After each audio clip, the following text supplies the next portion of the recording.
नमस्कार दोस्तों, हमारी आज की कहानी है रिश्ता। माँ, मैं ये शादी नहीं कर सकती। ये क्या बात हुई? वो दीदी को देखने आए थे और मुझे पसंद कर लिया। लड़की क्या कोई सामान होती है जो ये नहीं पसंद आई तो दूसरी पसंद कर ली? आखिर मेरी बहन में क्या कमी है? सरगुण संपन्न है मेरी बहन, और वो मेरी बहन के रंग रूप पर उंगली उठा रहे हैं। अपने बेटे को देखा है? पीहू अपनी माँ कंचना से कहती है। पीहू की दादी देवकी जी बोली, अरे बेटा, तुम्हें तो खुश होना चाहिए कि बिना मेहनत के तुम्हारे लिए लड़का मिल गया। कोई बात नहीं, अगर नैना की शादी अभी नहीं हो रही है तो अगले साल हो जाएगी। हम उसके लिए लड़का फिर से ढूंढ लेंगे, इसमें कौन सी बड़ी बात है? पीहू बोली। दादी कैसी बातें कर रही हैं? जब कोई लड़का किसी लड़की को देखने आता है, लड़की के मन में भी कहीं न कहीं उसके लिए भावनाएं होती हैं। जिस लड़के के इंतजार में आज सुबह से मेरी बहन तैयार हो रही है, उस लड़के ने मुझे पसंद किया और मैं उससे शादी कर लूं, ये मुझसे नहीं होगा। कंचना बोली, बेटा, तुम्हारी बहन को कोई ऐतराज नहीं, फिर तुम क्यों इतना सोच रही हो? पीहू बोली, मम्मी, बहन है ही सीधी, कमी तो उस लड़के में है जिसका मन काला है। वो मेरी बहन के मन को क्या समझेगा? अरे, जिस घर में लोगों के मन में रंग रूप को लेकर ऐसी मानसिकता हो, उस घर में मैं क्या दीदी को भी नहीं जाने दूंगी। पीहू के पिता दीनदयाल जी बोले, मेरी बिटिया, मुझ पर बोझ नहीं जो तुम दोनों सास बहू मिलकर इन्हें समझा रही हो। यही तो कह रही है पीहू, ये मेरा घर है, कोई बाजार नहीं जो लोग हाँ रंग रूप देखकर अपनी बेटियों को पसंद करेंगे। किस्मत तो लड़के वालों की खराब है जो अपने बेटे का दाम तोल करने लगते हैं। तभी नैना आई और बोली, पीहू लड़का अच्छी नौकरी करता है, अगर तुम चाहो तो शादी कर सकती हो, मुझे बिल्कुल बुरा नहीं लगेगा।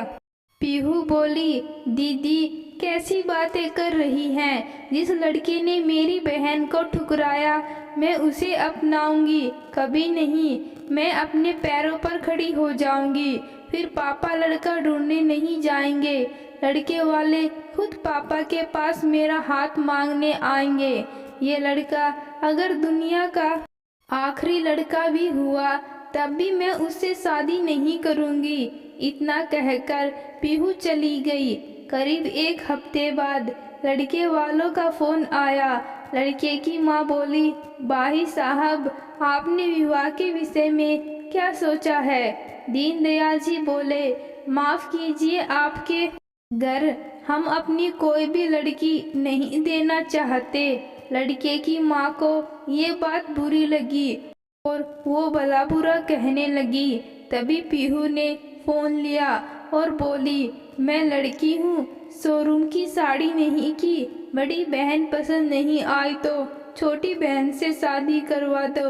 आपका लड़का लड़का होगा बाजार में रखा हुआ सामान, हम अपने माँ बाप पर बोझ नहीं। आइंदा यहाँ फोन मत कीजिएगा। और उसने फोन रख दिया। देवकी जी बोली, बेटा, दीनदयाल लड़की के ऐसे तेवर अच्छे नहीं हैं। अगर ये बात समाज में फैल गई तो कोई भी लड़के का रिश्ता हमारे घर पर नहीं आएगा। दीनदयाल जी बोले, माँ, भरोसा रखो, ऊपर वालों के घर में देर है अंधेर नहीं। इतना कहकर वो चले गए। दादी का शक सही निकला। लड़के वालों ने ये बात बहुत जगह फैला दी और उसका अच्छा परिणाम भी निकला। इधर पीहू ने अपनी सिविल सर्विस की परीक्षा समाप्त की।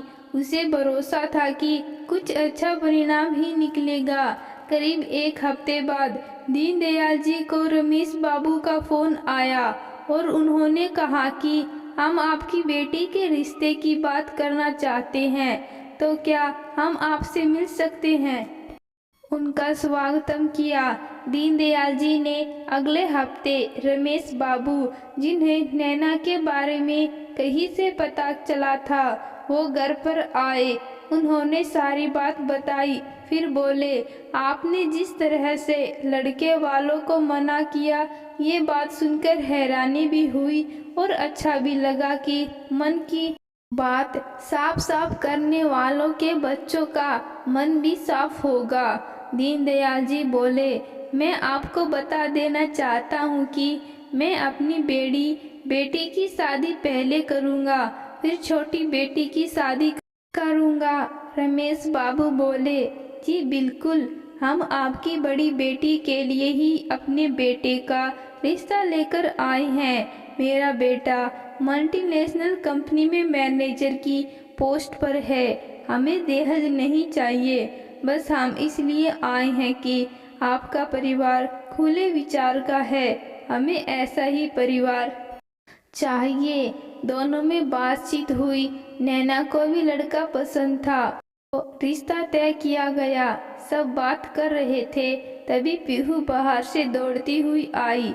पिता के गले लगकर बोली, पापा, मैंने सिविल सर्विस की परीक्षा उत्तीर्ण कर ली। दीनदयाल जी ने बेटी को शाबाशी दी तो देवकी जी बोली, पीहू, आसपास देख लिया करो, घर में कोई मेहमान आए हैं। कोई लड़की ऐसे चिल्लाकर बात करती है। पीहू हाथ जोड़कर सबको नमस्ते की और बोली, माफ़ी चाहूँगी अंकल, इतनी बड़ी खुशी की आवाज़ धीमी नहीं कर पाई। रमेश बाबू बोले, अच्छा तो तुम हो छोटी बिटिया, बहुत बहुत मुबारक हो। तुम्हारी होशियारी और हाजिर जवाबी की चर्चा सुनकर हम यहाँ आए हैं। अब जिसकी छोटी बहन इतनी समझदार है, तो बड़ी बहन की समझदारी की कल्पना भी नहीं कर सकते। चलिए, रिश्ता हमें मंजूर है। रमेश बाबू की पत्नी मीनाक्षी बोली, काश कि मेरा एक और बेटा होता, तो मैं आपके घर की दोनों लक्ष्मी को अपने घर ले जाती। पर कोई बात नहीं, हमें आपकी बड़ी बेटी नैना बहुत पसंद है। नैना ये सुनकर शर्माई और अंदर चली गई। कुछ देर बाद अतिथि भी चले गए। घर में खुशी का दोहरा माहौल छा गया। दीनदयाल जी अपनी माँ से बोले, देखा माँ, मैंने क्या कहा था, ईश्वर के घर में देर है अंधेर नहीं। देखो, आपकी दोनों पोतियों का भविष्य उज्जवल हो गया। एक के हाथों में मेहंदी लगेगी, दूसरे के कंधे पर सितारे सजेंगे। इससे ज्यादा एक पिता को और क्या चाहिए। नैना और पीहू दोनों पिता के गले लग गई। वक्त बीतता गया। नैना की शादी हुई। लड़के वालों ने बहुत बड़ा रिसेप्शन रखा। नैना का पूरा परिवार था।